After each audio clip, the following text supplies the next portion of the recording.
really popular way of using a policy right now is through private money lending. And that's basically just lending your money out just like a bank would, where it's secured by a piece of real estate in a first lien position. You make great returns, 8, 10, 12 plus percent returns, monthly interest paid to you regularly while your money's in that policy compounding. Or if you're lending out of a self-directed IRA, taking advantage of all that tax benefits that the IRS gives us, whether it's tax deferred or tax-free growth in a Roth. But a lot of people are taking advantage of that. So Money Club Mondays is to introduce you to borrowers that we have on the Private Money Club, to teach new techniques, strategies, introduce you to new deals, new private funds. And another part of the Private Money Club, the opposite side from the lender side is the borrower side. So if you're not lending money, maybe you're looking to borrow money. And that's what we're going to be talking about today.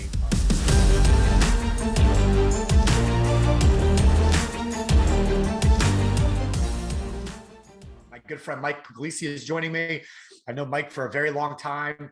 He crushes it with his real estate business in Georgia and does an excellent job doing it for a very long time. Very educated and a great trainer as well. He's done a lot of coaching and training over the years. I've actually traveled with Mike, I don't know, probably to 34 different states over the years, doing different trainings and teaching and working with clients. So we've been involved in several different companies together and have had a chance to travel and do this together over the years. So I've known Mike for a very long time. So I've asked him to come on. He's very good at what he does in real estate and very good at showing other people. So those of you that are looking to be a little bit more active real estate investors, Mike has some really good tips and things he's going to share with you today. I think they actually have some training that we're going to talk about that you guys might be able to take advantage of. So we're going to spend about 30, 40 minutes talking with Mike. And then as soon as that's done, Jared Calloway is going to come on, who is a Private Money Club borrower. Jared has been part of the network now for several months. And like I said, I met him in person at the event that I was at in South Carolina just a few weeks ago. So Jared's going to come on and talk about a deal that he has right now. So those of you that are looking to get a little bit active or learn a little bit more about rentals and the active side of real estate, right now is for you. And then those of you looking for new deals and building the relationship with new lenders, the second half will be perfect for that. So a little bit of everything for everybody. So with that being said, Mike, who are you and what do you got going on? How's it going, my friend? Well, first, hey, Stephen, man, thank you for having me on, and thank you for everyone who's on. I'm going to make this time as valuable as I can. Me and Stephen, we've known each other a long time, and it's fun to be doing this together now. We've worked with some other people and to be kind of educating people, and something we've always loved.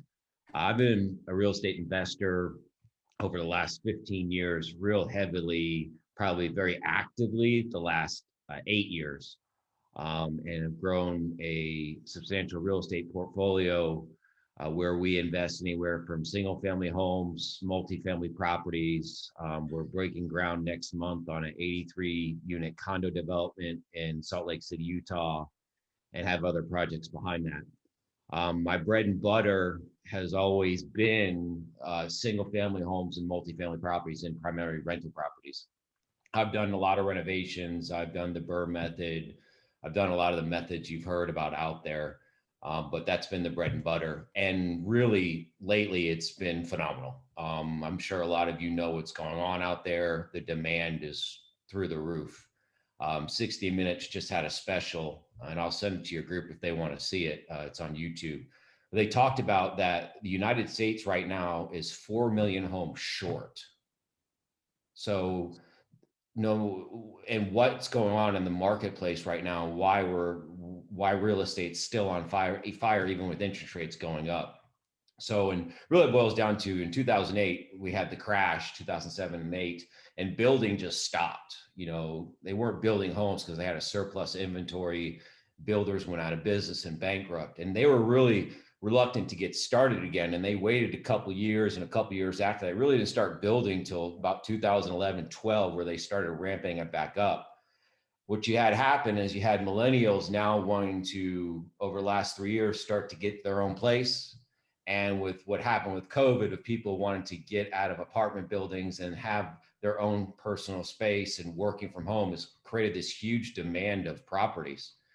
And also, with that said, people have also been wanting to rent houses. So you have a demand on the rental side.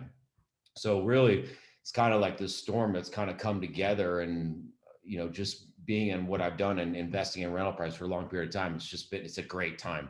Rentals have always been good, but now it's just been really, really good. So we've kind of positioned ourselves in some smaller markets, not your big Atlantas, your Austins, where it's super competitive, but some of your smaller submarkets like Macon. I just recently was in Fayetteville, North Carolina. Good economic factors there, why we invest there. I'll go over some of those factors of what we look for when I'm looking at a market, some things of economic growth, what type of development they have going on, and big business. Is big business going there? That's something we kind of look at, and I'll talk about Macon and why that's happening and why Macon's kind of just booming. So I can get into that. You guys. Yeah, no, absolutely. And so you guys are kind of concentrating on the rentals right now, right? Is that what you're saying? Yeah, definitely focusing on single family and multifamily rentals. And the reason is because just like in the last year, here's a perfect example, just in Macon alone, and I've been able to increase rents 20. And some of those rents were a little low, but to bring to the market, it's 20%.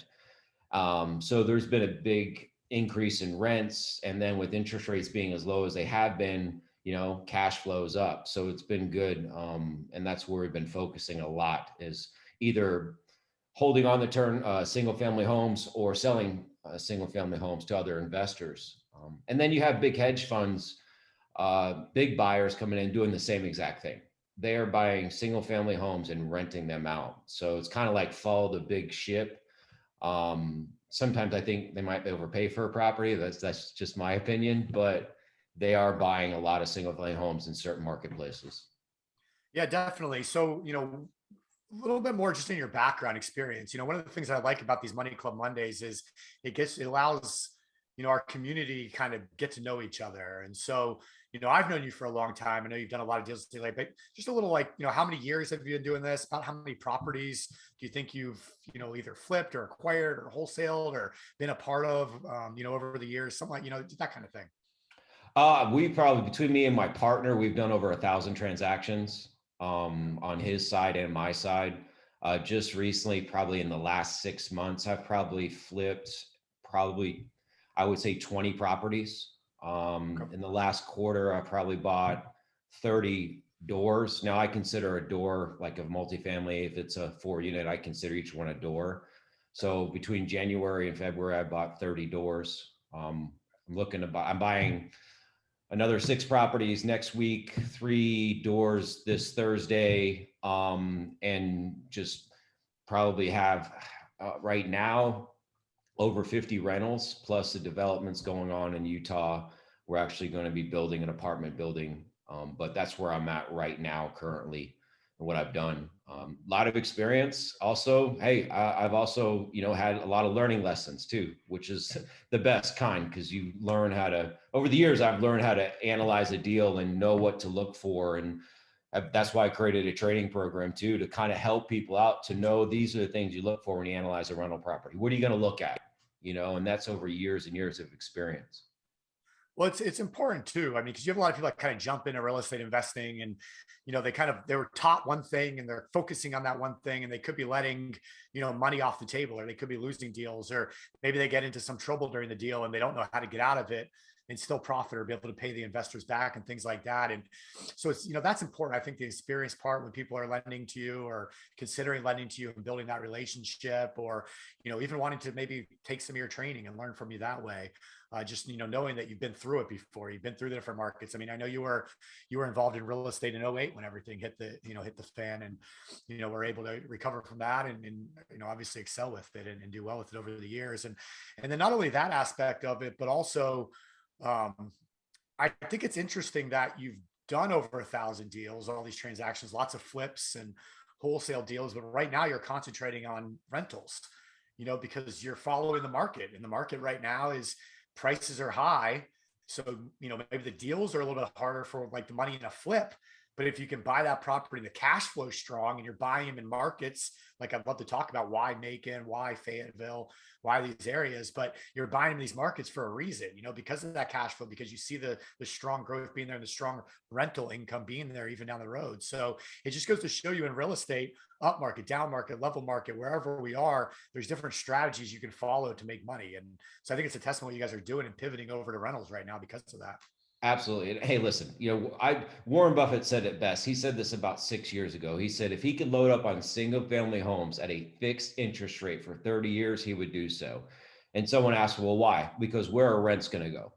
Up. Your payment will stay the same. Rents are constantly go up, and you're fighting inflation and fighting a lot of things. So, that just made a lot of sense to me when he said that 6 years ago. I'm like, and he would do so if he wasn't such a big time investor and had to go through a lot of hoops, but he's a big ship and moves kind of slow where, us smaller investors, we can move quick. We can adjust quick and inside and out of market. But yeah, like I said, the bread and butter has been rental properties for us. And that's where I'm still loading up as much as I can. Even I'll pay more for a rental property today than I will for a renovation because I know like I'm going to hold on to it for 5 years. I look at everything at a 5-year cycle, especially with my rental properties. We just say, okay, what's it going to look like in 5 years if we're going to decide to sell, things of that nature. We try to buy low maintenance rentals. Hey, I don't want to put a roof on year one. If it's got big maintenance issues, I want a discount because I know it's going to go into because it eats into cash flow. So we're analyzing deals that way, deferred maintenance, what's going to come up, how old's the AC, things like that, where it's valuable because you're looking at a cash flow. You want to know your cash flow is going to be there and you want to factor that in when you're purchasing. So that's what I really focus on when analyzing a deal. And it's helped us stay safe in our rental properties, in our renovations today too. It's just analyzing them right up front. Yeah, definitely. So let's talk a little bit about, I guess the market you're in, like you mentioned that, like, why are you guys there? Tell us a little bit about Macon or what you got going. I live in, I live in the Atlanta area, live in a suburb of Atlanta, about 45 minutes south. 7 years ago, I went to Macon, Georgia. And the reason I went to Macon, Georgia is because properties were really inexpensive back then. I mean, you could buy a single family home that rented for, $600 a month for $25,000, and you couldn't find that anywhere. And when I got to Macon, the cash on cash returns are good, but I noticed that they were starting to develop the area. I noticed they were redeveloping the university, Mercer University, which is one of the biggest colleges in the state of Georgia. It has a law school, a medical school, an engineering school, and then the university itself. Spent a lot of money in downtown Macon and to revitalize the area.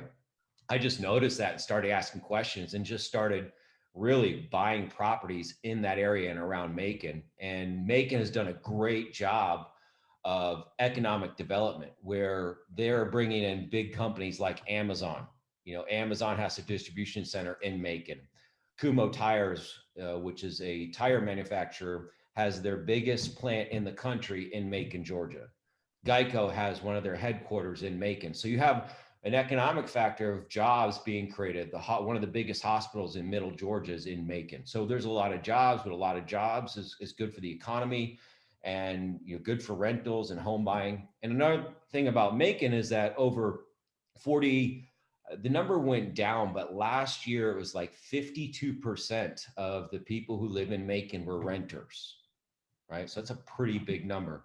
So there's a huge opportunity there of why I really got into Macon and, just started investing there and really have gone hard. And then I picked some other markets outside of Macon, like Fayetteville, North Carolina. Fayetteville kind of mirrors Macon. Fort Bragg is in Fayetteville, right? So you have a huge military base in Fayetteville, a little smaller, but their economy is good. A lot of growth there. You can see some development going on, things like that. Those are things we look for when I'm looking for some of these. And I call them B and C markets because they're not your Atlantas, they're not your Austins, Dallases. But some of these B and C markets looking for those economic factors. And it's one of the biggest reasons why I chose Macon, because I just saw a lot of potential there. Yeah, no, it makes a lot of sense for sure. And I love how you focus on one market. I mean, you really get to know it, you understand it. That's how you get the deals. You build the relationships in those areas. So here's a quick question to kind of break it up. How did you start from Donna? How did you start and grow? What were you doing prior to real estate and what brought you into it? Good question. I was actually a beer truck driver before I even got started in any of this. But my aunt was a real estate investor, and she worked for a company that actually me and Steven were part of. And I got started on the training side and really started doing seminars and kind of learning about it. And that's really how I got started in real estate. I was telling a story yesterday about the first property I ever bought, and it was a $13,000 property in a small town. And I remember buying it and was scared. We bought it, had a renter in it, fixed up, and we actually doubled our money. And it kind of started going from there. But I educated myself first because I didn't know anything about real estate. My aunt was an investor. She'd say, "Hey, you should come learn from these people." And that's how I got started in all of this. I continue to educate myself to this day. I mean, there's so much more to learn, but that's really how I got started. Well, yeah, we just ran into each other at a 2 day, real estate investment conference in South Carolina, which Jared was out as well. That Jared will be on next, like I was saying. And so you just continuously go to trainings, continuously build your network, continuously learn new strategies and go with the market. So it's very, very true there. So, all right, cool. So with that being said, I wanted to talk. I know you say you guys just finished a deal recently and you've had a couple good deals recently. You want to talk a little bit about those? Yeah, sure. So if you don't mind, I'm going to show you I'll show you a deal that a private money lender came in on with us, and the numbers on it real quick. And then I'll show you a deal I just bought and what I'm doing with it. And then there's always future deals that I'm doing. I'm constantly buying and selling rental properties. The one property that we're going to talk about, and actually, I don't know, do you want to share my screen? I can show you some numbers. Yeah, you should be able to. Oh, right here. Okay. So this is a property in Macon, Georgia. I found this property on wholesaling. So we were doing cold calling and text messaging. We found this property, it was off market, so it wasn't listed. When I analyzed the deal, it was actually a pretty good deal. I had just had a new roof. The AC was in good condition, didn't have any foundation issues, anything like that, just some minor cosmetic stuff. We were able to pick up this deal off market, and got a good deal because of being off market. The lady just needed to sell and she wanted to get out. We purchased it right away. I fixed it, needed to be fixed. And I borrowed the money from a private money lender to do this deal. They lent all the money. The terms were 12% in 1 point, right? We didn't do monthly payments on this. We paid all the interest at the end of the loan. We did pay the point up front though, right? So we did do that on this deal. Got it rented. It was rented for $600 a month when I bought it, but the tenant had moved out.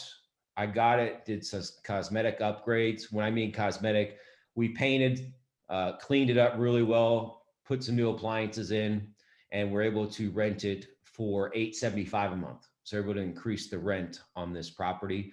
And this is kind of a program we use to kind of break down what we're looking at. This is what we sold it for. We ended up selling it for $81,000. That's supported by the comps in the area.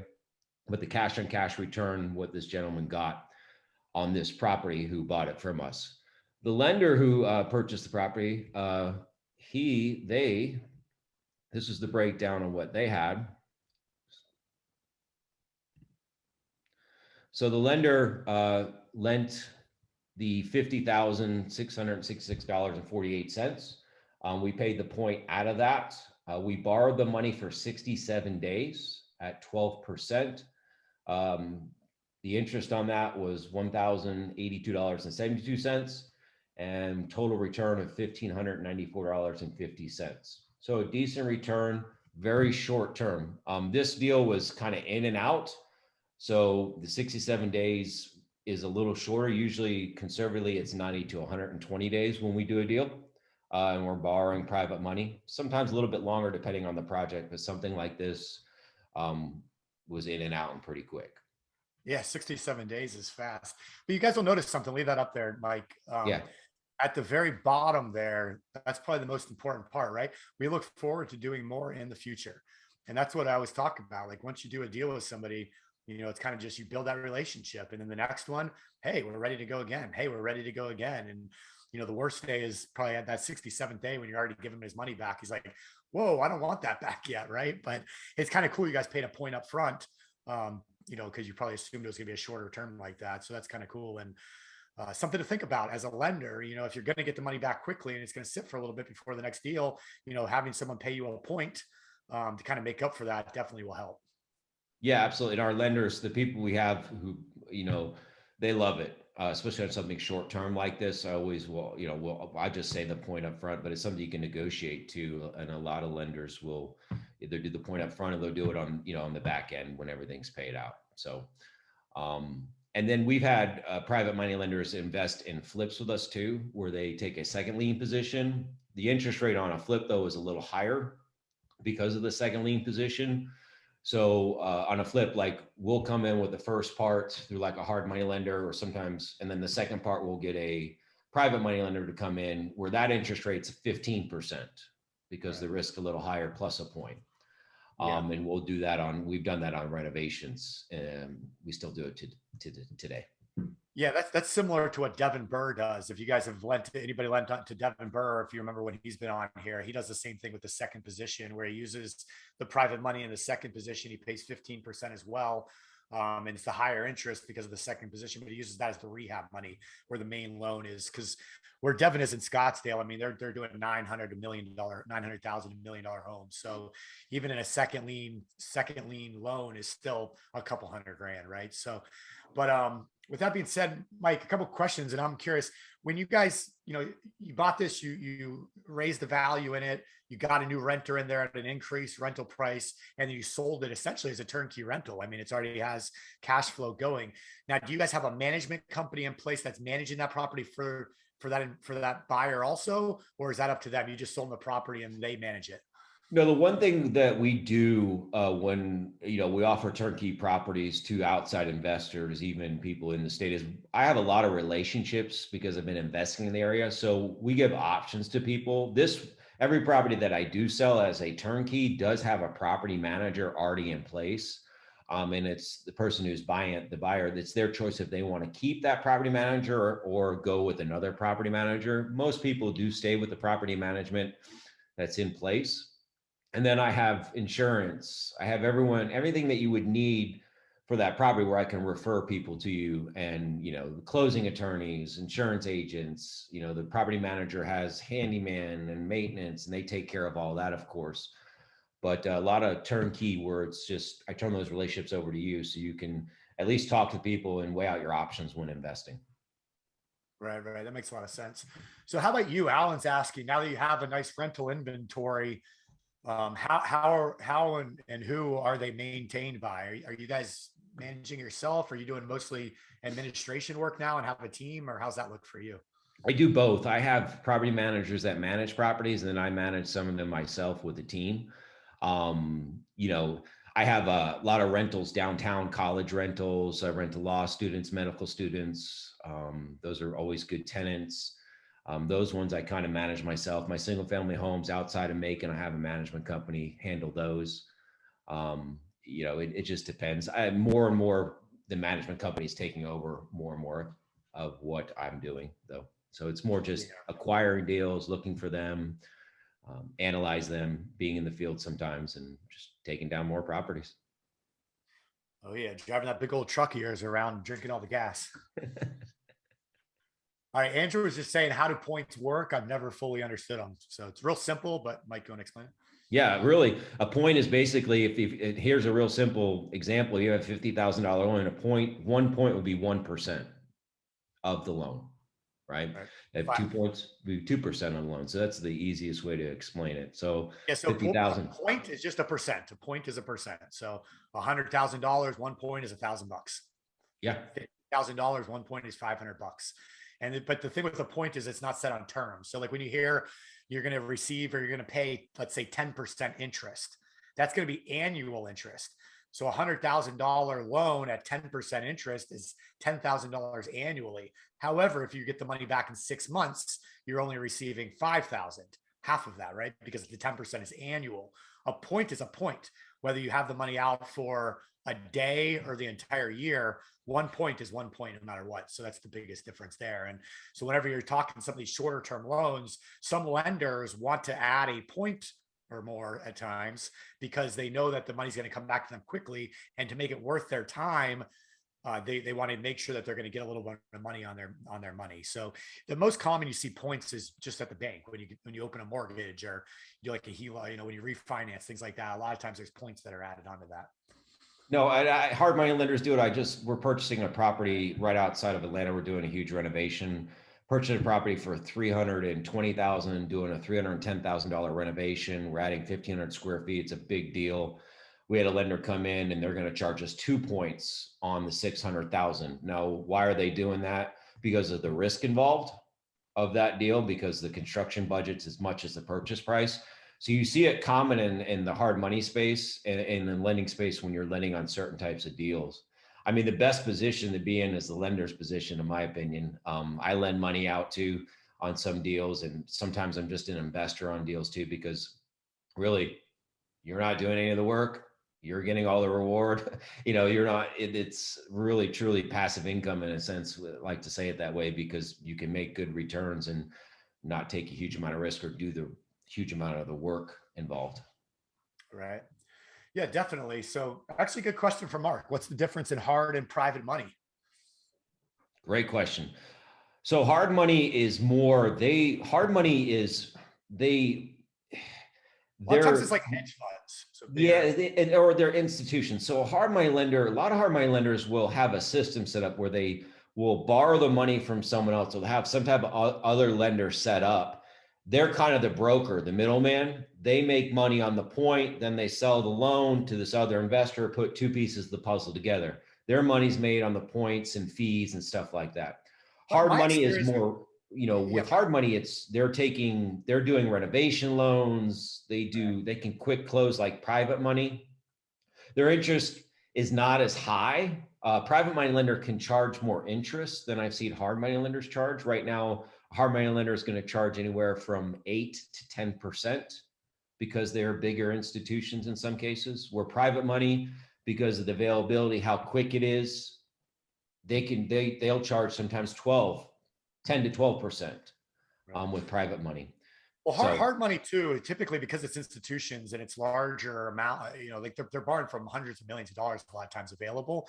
So they'll have very strict criteria. So they'll say, listen, we'll only lend at a certain loan to value ratio, or, hey, if you need, like, I'll give you a great example with Rob Fuller. So Rob Fuller is doing the big development you guys have heard us talk about in Covington Creek and right outside of Atlanta. You're probably very familiar with the area where this deal is, Mike.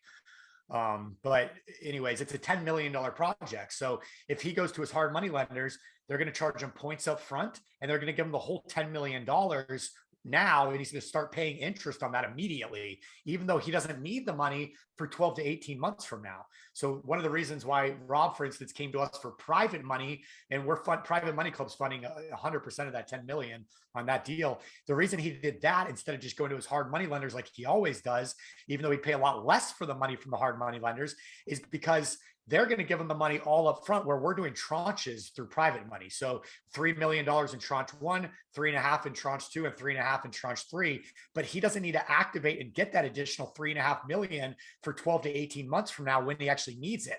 Because when you're doing a development, you're building, you got to clear the land and you got to put all the utilities and roads in, and you got to get all the approvals, and then you start the construction, and then you start this part of the neighborhood and then this part of the neighborhood. So there's it takes time to get all that, where a hard money lender is going to give you all that up front and say, we don't care, we're going to charge you this no matter what. This is the way it is, pay us or don't do it. Where private money, it's a lot more flexible. So let's negotiate, are we going to do points or not? Or what's the interest rate? Do you need all of it now? Can we do it in tranches? Things like that. And so it just gives you a lot more flexibility when it comes to the private money. At least that's my experience with it, Mike. No, you're 100% right. Especially, bigger developments, you're going to do things in what they call phases. You have phase 1, phase 2, phase 3. If you're building, it depends it actually depends what you're doing. A lot of land developers come in, they'll buy the land, they'll get utilities set in, they'll site develop it, then they're going to sell phases to other builders, what they call build ready lots, right? There's a lot of value in that because a builder doesn't want to do the upfront work. What's the upfront work? Where there's risk in taking down land. You've got to get it zoned properly. You got to make sure the county and city are going to allow you to build what you want to build there. You know, there's some risk there, is what they call soft costs you're going to put up front, where you could lose that money, where a builder's going to come in and build the property. So you're right. You want flexibility in those funds, because you're going to borrow it, like you said, in chunks. You know, you're going to take down the land. You're going to have this part, you know, with you're going to be doing the site development. And then if you're building yourself, you're going to be building those homes, you know, so it's all in phases. Private money is always flexible. I've used private money on big commercial deals too, because of what you just said. Hard money is always available, but it's what their terms are, what they want. And there's a lot of brokers in hard money. So sometimes you're not talking to the actual money, you're talking to someone else through the money, which sometimes it's easier just to talk to the person who has the funds, you know, and it's one less person you have to go through. And that has happened a couple times with us on some bigger deals, where people present themselves as the money and they're really not the money. Oh yeah.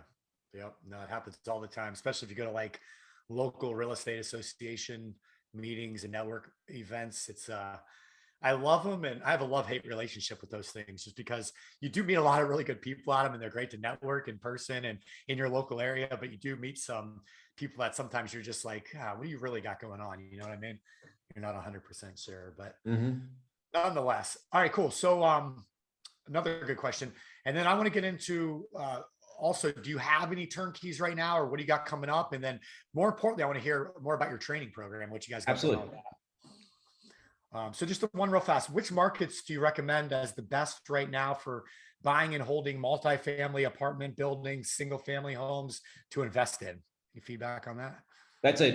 So I heard something that a billionaire investor had said something in one of these podcasts that made a lot of sense to me. When investing in multifamily, you want to look at return of capital instead of return on capital. And what that means is, in some of your bigger markets where you know the properties are always going to be rented, those are good markets to invest in. You know, the cool thing about what's happened, not cool, but the thing that's happened with all that's gone on with COVID and everything, is that, you know, developers, when they came into a city, they used to take, like, let's take Atlanta, for example, and they would draw a circle around Atlanta, 45 minutes, right? And they would build communities, invest in communities in that 45-minute circle. They've taken that same circle today and gone out 90 minutes, right? So now they're going out an hour and a half from a major city. The reason is because of what's happening with traveling, people working from home, not going to the office so much. So it's created opportunities in some of these B and C markets when buying multifamily and finding a good deal. Multifamily is very, very competitive right now. It's extremely competitive. When you get into the 50, 100 units, you can find some 10, 20, some smaller ones that it just depends where they're at. You know, are they close to downtown? Are they close to a hospital? You know, is it close to transportation? Those are things I would look for in investing in multifamily, because of what people are, you know, they can be working close to that downtown area and things like that. Yeah, I mean, we keep hearing over and over, multifamily is so competitive right now. I mean, we work with the guy, Jack Petrick. I've known for a long time. He's big in the multifamily space, and he's not buying anything right now. He's like, I just can't find any deals. I mean, he does the bigger, like 80 to 150 unit apartment complexes, but they're doing all new construction residential here in Florida right now, just because that's hot and it's where the money is. So it's like you said, we started with, you got to go where the market goes. You got to be able to. Your smaller markets, your B and Cs, your Fayettevilles, your Macons, you can find some smaller multifamily properties. The Midwest is some good areas, Kansas City, you know, Oklahoma City, places like that, where you can find some good multifamily properties where they're going to get a good cap. Your cap rates have gone down. I mean, it's just flat out. I mean, there's hedge funds buying 3% and 4% cap rates right now, you know, in the bigger cities. It's hard to compete with that. In some of your smaller cities, outside of metropolitan areas, you're looking at if you get a 6 or 7% cap on a multifamily property, it's really good right now. Yeah, absolutely. And actually, one question before we get into the training, I actually don't know this. Do you do any syndications, or what's your perspective on syndications? Yeah, we do just syndications. We're doing it in Utah right now. My perspective on it is it's got to be set up right up front. There's a lot that goes into a syndication, and it depends what you're actually going to be developing, where it's at. a lot of economic factors in there. Right now, I'm going to start putting together a rent to own model. It's pretty popular in Florida right now. There's a couple big builders doing it. There's actually a couple in Atlanta doing the same thing. They're building 100 single family homes, smaller homes, anywhere from 800 to 1,200 square feet, and they're rent to own. They're going to rent out all of them. So Yes. I'm going to put something smaller together and like Macon about that, where we're going to build rent to own properties, because just there's such a need for it. Okay. And you can do a syndication model for that, you think? Yes. Cool. All right. Awesome. Well, tell us a little bit about what the training you put together. I mean, you showed me it briefly. I really haven't dug into it. So yeah, I'm interested to learn.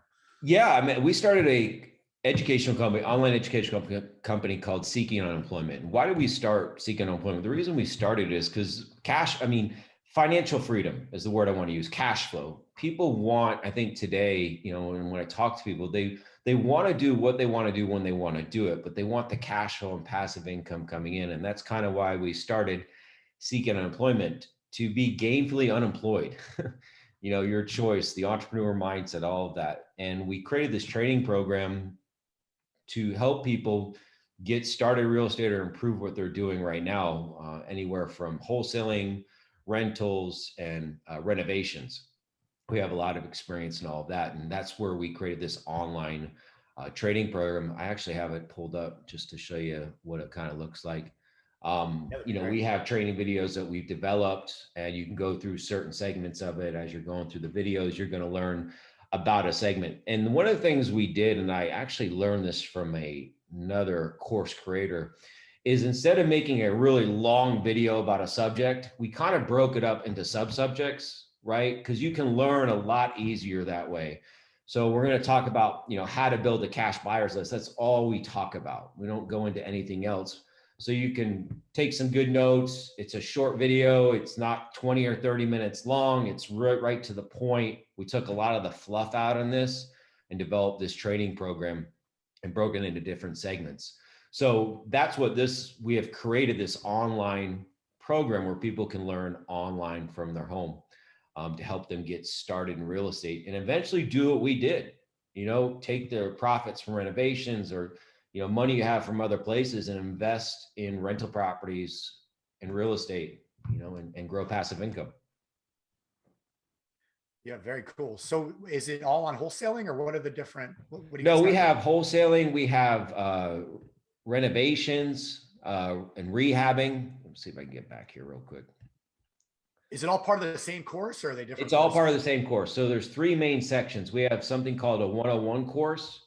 We have something called the 201 course, and then we're developing a 301 course. The 101 course is the basic foundation course of what's developed right now. We have 101 rehabs, rentals, and the software. And then we have a couple tools we use to analyze deals. We have 201 courses starting to be developed as we speak. And those are more advanced strategies, multifamily, how to put together a syndication, things like that. We're working on that right now, but this is what we have available and what we're teaching people right now. Cool. Yeah, I see that now. So you have the foundation, wholesaling, rehabs, rentals, the software, and a deal analyzer tool. Very cool. Yeah.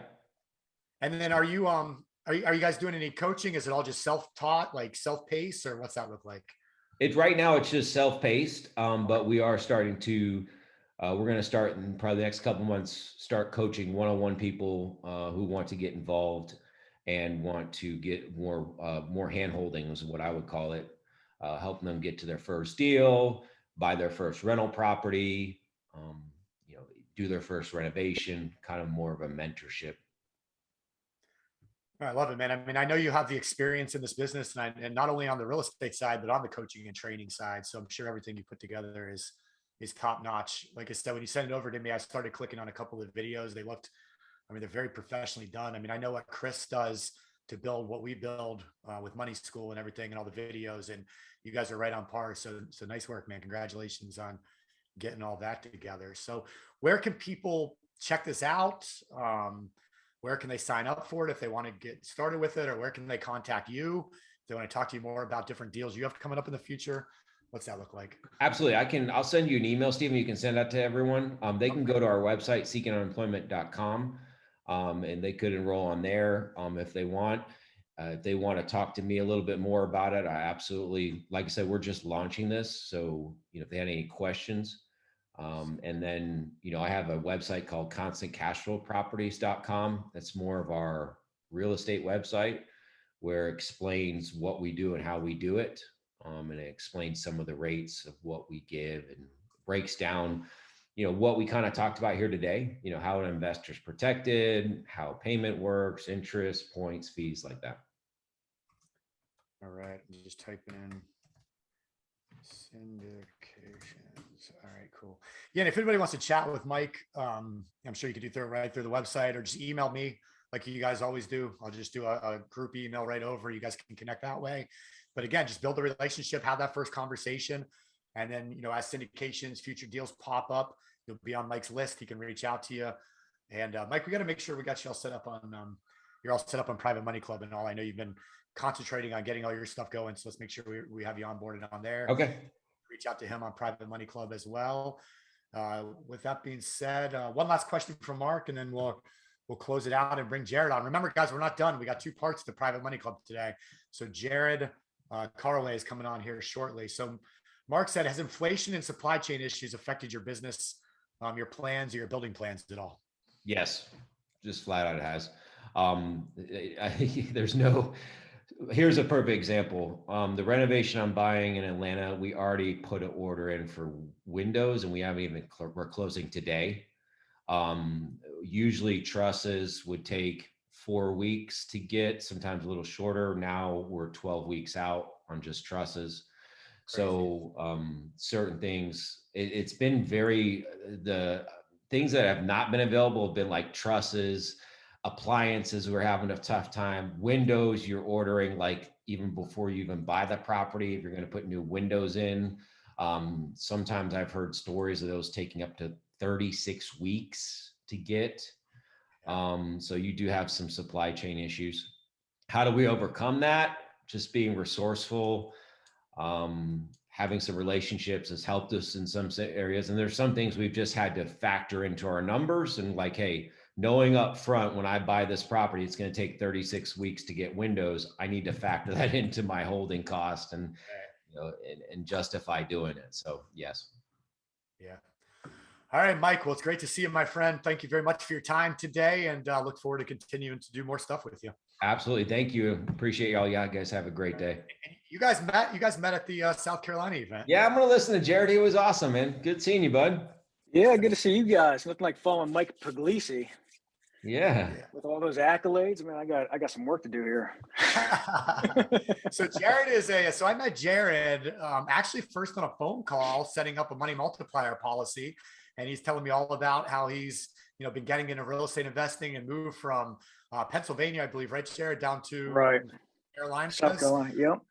Yeah, just basically for the market and the real estate business there and everything going on. And so I was like, hey, man, I'm actually coming to South Carolina next month or whatever that was. And to the event, I was like, you should check it out. And I show up at the event, and him and his wife are there. They bought tickets and VIPs, and we had a great time during the weekend. And so Jared's wide open in his real estate business. He's all in, him and his wife. And from what I've seen on social media, you guys are doing a great job of getting things started. So I think you have a deal. You posted in Private Money Club over the weekend. We were talking about it on the 3-day. It looks like an incredible deal. So, we connected this morning. I'm like, can you hop on last minute? He's like, yeah, I'll be there. So, so Jared's here. So any of you guys looking to lend money, now's your time to find your next deal here. So Jared, what do you got going on? How's it going?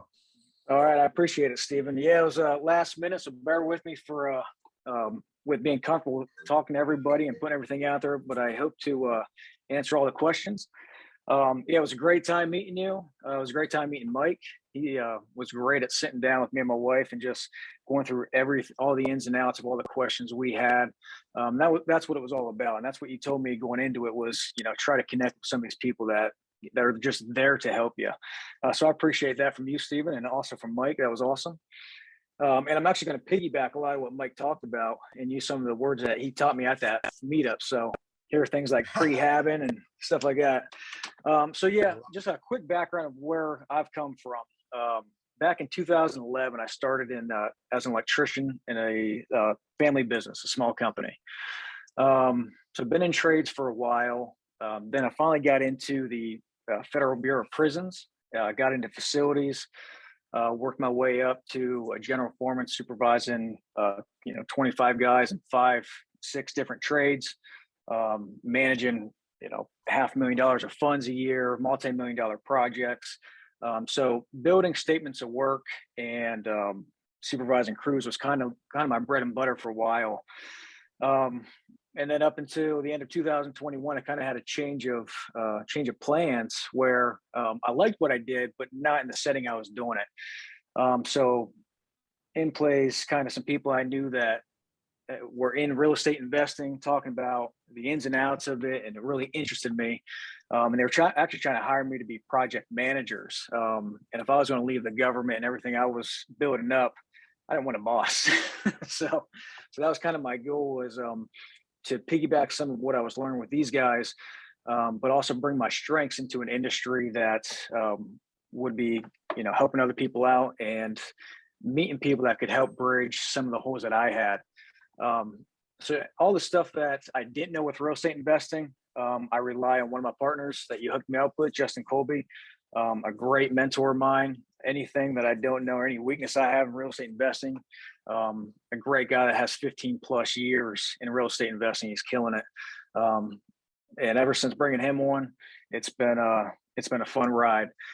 So up to this date, my plan was wholesaling, but cherry pick some of the good ones for flips, which is what I've been kind of waiting for, because that's my bread and butter. Is once we get into the rehab, that's when I can get into what I'm used to with building the statements of work and managing the funds, getting those goals done. So what I ended up finding was an off-market deal. It was an out-of-town realtor that had a sub-2 contract with a previous owner. Remote remodeling became kind of a nightmare for her. So a very motivated seller, mildly distressed home. It was kind of like what Mike would call probably a prehab. Not a whole lot's needed on my end. Once I get into the rehab, it's got a brand new roof, brand new doors and windows. So when you talk about renters wanting something that they don't have to put, or low maintenance in the first 5-10 years, this kind of fits into that category. So a little bit more about the property in this area. It's a small town, but 3 of the major industries, we got a local regional hospital, Duke Energy Power Plant, and Sunoco, which was a Fortune 500 company, brings in a lot of contractors, a lot of people from out of town moving in here. And my buyers list, it was just blowing up when I was reaching out for people coming in town for rentals or local buy and holds. They're blowing me up every week because there's nothing on the market right now. So I found this off market, and I'm looking to bring it to these guys. I love the property because it provides multiple options. It's good for, it could wholesale. It could, I could put some appliances in it, start renting it today. It's buy and hold dream because there's not a whole lot. This area doesn't require high design kitchens, granite countertops, tile. It doesn't require all that stuff. These people are, it's kind of country South Carolina. So they're looking at square footage and the style of the house. It's a 1,800 square foot, 3-bedroom, 2-bathroom. And if you want, I can pull up my screen and show some pictures. Okay. Yeah, let's see this bad boy. Where'd you say you got it from? Who you got it from? It was off market, or you got it from a realtor? Yeah, it was off market, using some of the strategies that Justin Colby was walking me through. It's actually, it's one of those ones where it was just hiding in plain sight. It was a house I was driving by less than a quarter mile from my house, and I knew it was vacant, and it had a construction dumpster outside. And I would drive by it every day, and nothing was moving, no new trash. I was, figuring, that's somebody's flip, what's going on with it? So I started asking some questions and finally got linked up with the owner. And just wanted to, start a conversation. What's going on with the property? Why it's not, making any progress? She had some issues with what she was trying to do remotely. She was doing on the side, and she kind of got herself, it was pre 2020. I think she bought in 2019. So once COVID kicked off and everything, shipments started to slow down. She was having trouble getting things dropped off. 3 years later, she's doing the sub 2, paying the mortgage every month. Bills are piling up, and it became more of almost a nightmare for her. So with that, it was, I wanted to get her out of that situation as quick as possible. That's why I'm looking at private lending. It's a quick turnaround because I already have the buyers lined up for once I got the light rehab done that's needed. This should be, I would say between 2 to 6 months, a turnaround. So I kind of help her with her needs, and it definitely helps me with getting the flip business going. So right here, I got what I uploaded on PMC. Instead of uploading all those photos onto the website, I wanted to show you guys here. What you see from the outside, it just needs some landscaping, some pressure washing. If you look, you can see that the mass is kind of tipping over there, but that's going to be covered under the new electric service upgrades. It's all electric for the utility, so I have to plan for the 200 amp right off the bat, and that replaces that kind of a mass. It looks like it's about to tear off the roof there. Like I said, brand new roof. Those are the old windows and doors. They were just replaced last week. 2-car garage port. And all I've seen drive by for months was just this dumpster just sitting there. Nothing was changing. None of the trash was moving, so I could tell something wasn't going as planned. They had some built-in wall AC units, but they're not necessary. It has a central AC unit. Just need it repaired. Doors are being replaced.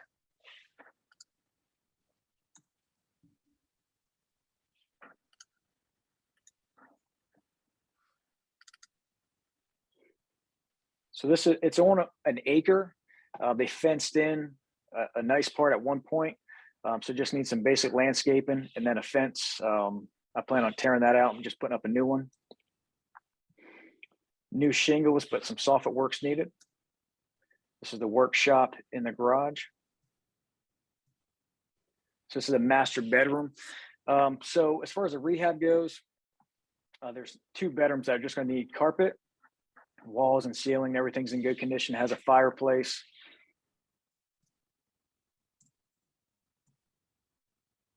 This is as he's going through this, guys, if just put any questions in, if you have any questions. I mean, looks like a solid house, Jared. Just as you're going through some basic cosmetic stuff, like you're saying. Right. That's kind of what I was saying with what Mike taught me there was, one strategy is a prehab. And so it's kind of like it was prehabbed in this condition where I can come in as the next investor and put very little into it. I don't have to focus on cleaning a hoarding house out. It kind of gives me like an open plan here just to make some minor changes like the flooring. Nothing structurally needs changed. Electric heaters, I'll tear those out of the walls because the electric furnace up in the attic can handle it. Small things like this is a laundry room that I'm going to tear the cabinets off and make it into a walk-in closet for the master bedroom. With a small closet for the water heater here. The attic, needs a little bit of insulation work, but nothing major.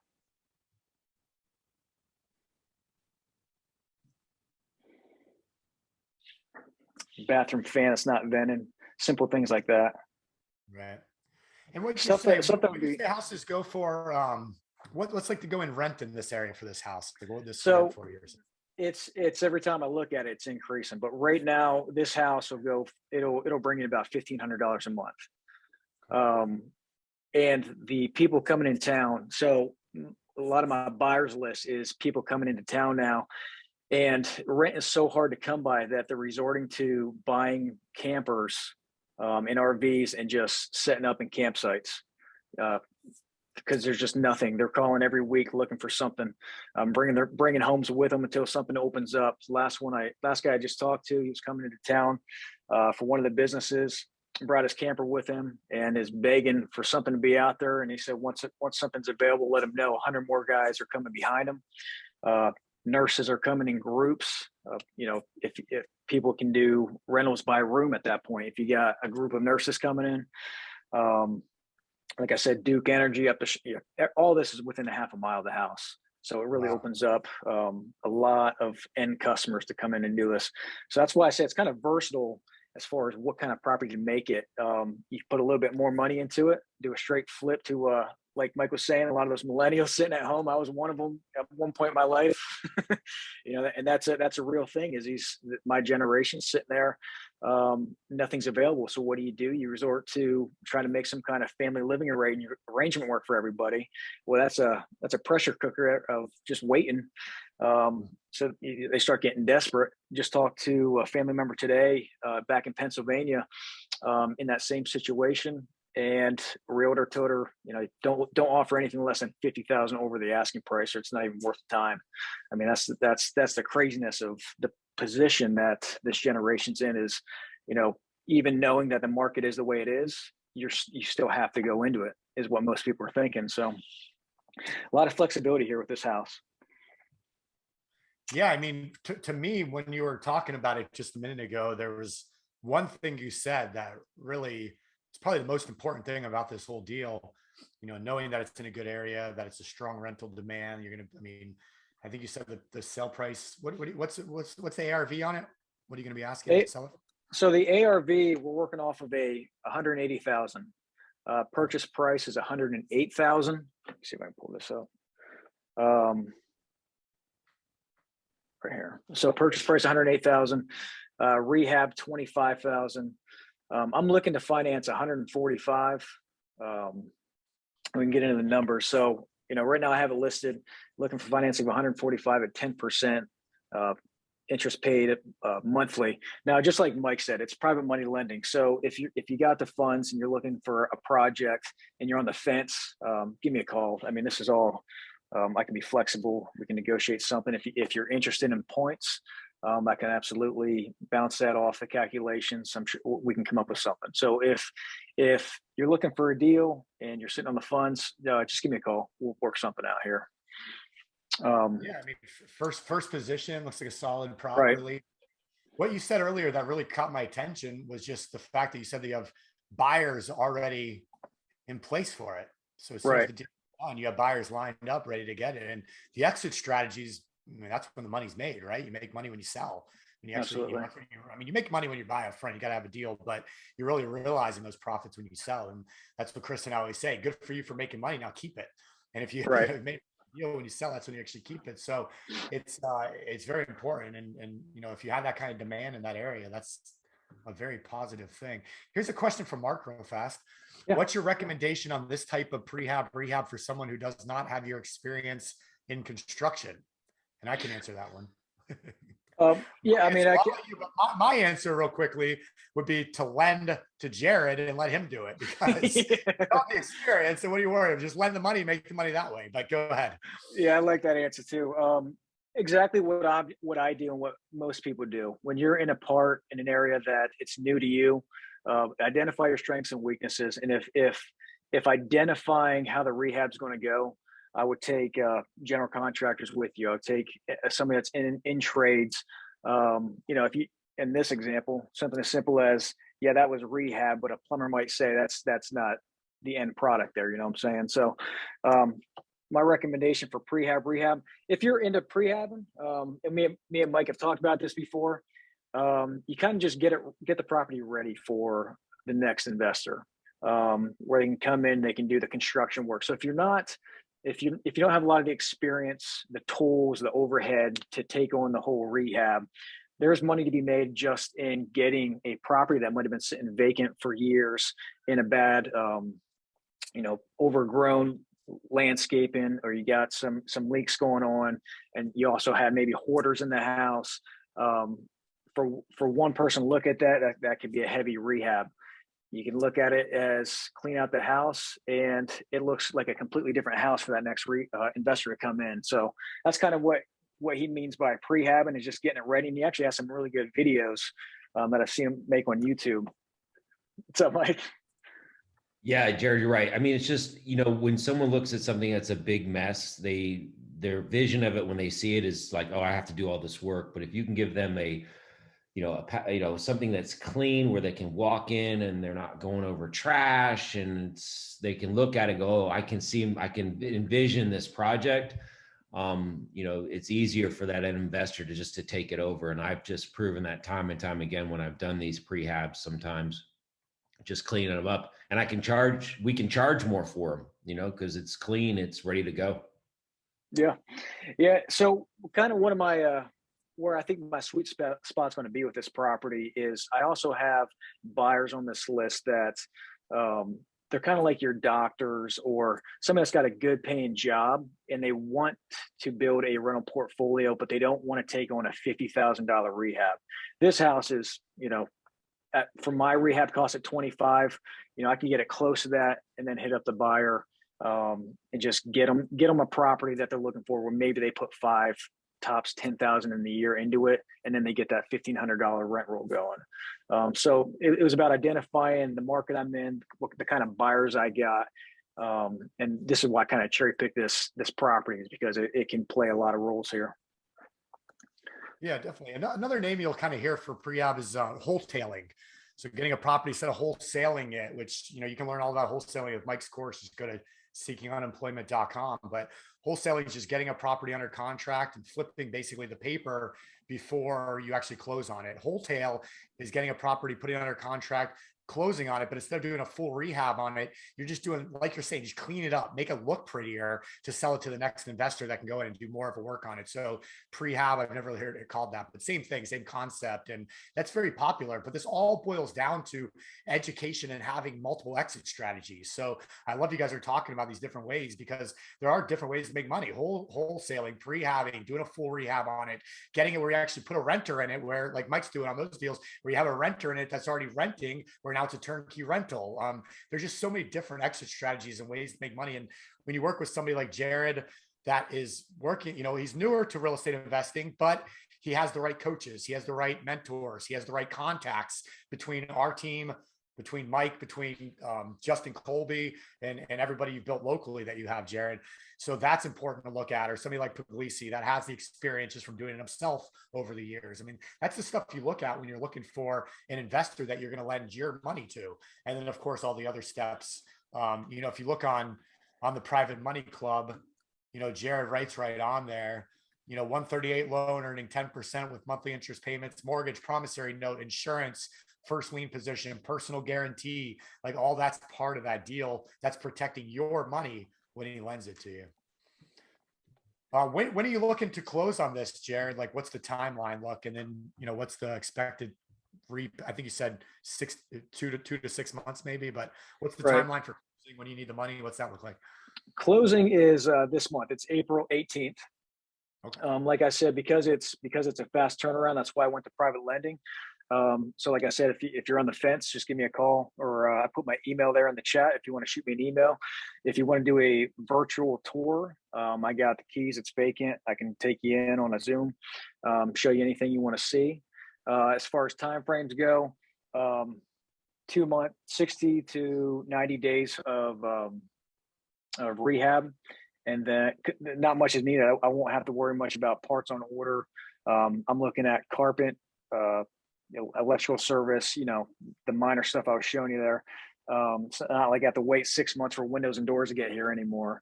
And then, so I think it's more about a 6 months from beginning to end. Awesome, man. Well, that sounds great. So, so Jared's on the Private Money Club. He's in the Slack group. I just put his email over in the chat, so you guys can reach out to him that way. So if I was you, if you have some money you're looking to lend, or even building a relationship, maybe you don't have any right now, but you have money coming back in a couple months, I'm sure Jared will have more deals coming up in the near future as well. So if I was you, I'd email him or contact him on Private Money Club, have that first conversation, learn a little bit more about Jared, have him send you that sheet that you guys were just looking at. the pictures, look a little bit closer at it. I'm sure he can send you all the comps and everything as well. So you can start evaluating and what we call underwriting the deal. You want to underwrite it, make sure it's the deal that you do want to lend on. And again, get to know Jared a little bit better, and you guys can go from there. And of course, any way that I can help or we can help, we're here to facilitate that for you as well. So with that being said, I don't see any other questions coming in, but if you guys have any last minute questions, throw them in there. Jared, I appreciate your time today. Anything else you want to share or talk about before we hop off here? Nope, that's it, Stephen. I appreciate this again. Have a good one. All right, awesome. Well, congratulations, Jared, on this deal. I'm sure you're going to have many, many more to come. Awesome guy, and he and his wife are just crushing it. So thanks for being here, Jared. Thanks for being here, everybody. If I can help at all, just shoot me an email. So I hope you guys enjoyed that episode. We're putting up tons of them, but I think if you like this one, you'll probably like that video as well. Click that alert button, actually smash that alert button, and you'll be notified every time we put a new video. So we'll see you on the next episode.